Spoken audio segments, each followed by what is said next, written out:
Make an apple knot.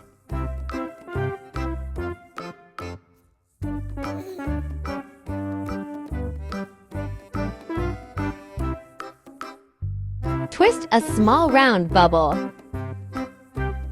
Make a bear ear knot.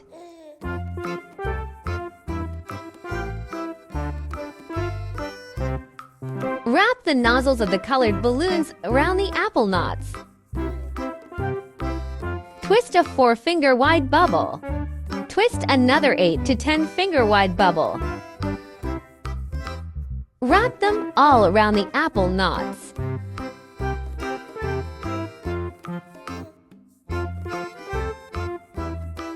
Deflate the excess parts.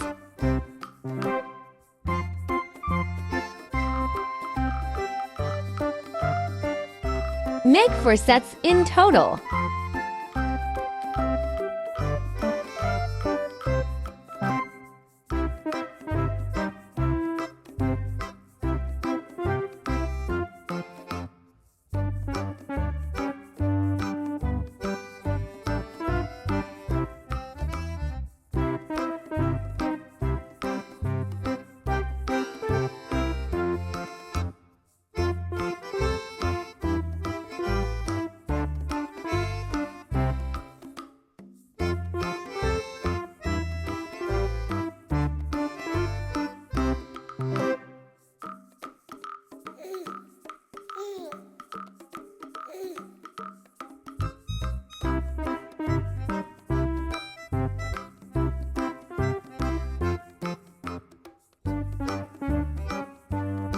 Adjust the position. The pinwheel is done.